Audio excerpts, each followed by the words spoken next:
আগামী দিনে রণকৌশল ঠিক করার পাশাপাশি সংগঠনকে শক্তিশালী করার লক্ষ্যে ঝাঁপিয়ে পড়েছে সিপিআইএম। 3 বছর অন্তর অন্তর শাখা কমিটি থেকে শুরু করে সর্বভারতীয় স্তর পর্যন্ত সম্মেলন অনুষ্ঠিত হয়। সেই সম্মেলনে গত আগস্ট মাস থেকে শুরু হয়েছে।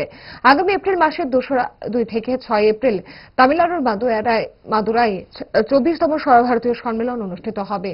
তারই অঙ্গ হিসেবে শনিবার আগরতলায় মেলামাস্থিত ভানু ঘোষ স্মৃতি ভবনে সিপিআইএম-এর 24তম ত্রিপুরা রাজ্য সম্মেলনকে সার্বিকভাবে সফল করার লক্ষ্যে প্রস্তুতি কমিটি গঠনের জন্য এক সভা অনুষ্ঠিত হয়। উক্ত সভা উপস্থিত ছিলেন পার্টির রাজ্য কমিটির সম্পাদক জিতেন্দ্র চৌধুরী, নারায়ণ কর, মানিক দে সহ জেলা ও মহকুমা স্তরের নেতৃত্বরা। ত্রিপুরাজ্যেও আমরা গত সেপ্টেম্বর 1 তারিখ থেকে আমাদের রাজ্যে এই সম্মেলন শুরু করেছি।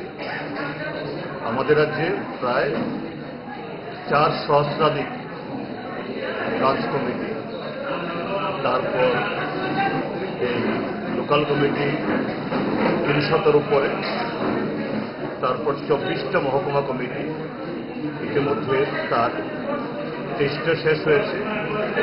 তারপর 8টা জেলা কমিটি, তার 3টা শেষ হয়েছে।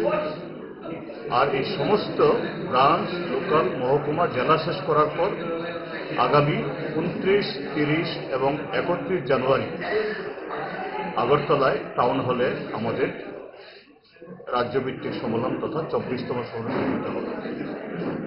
তারই আজকে প্রস্তুতি সভা এখানে হচ্ছে।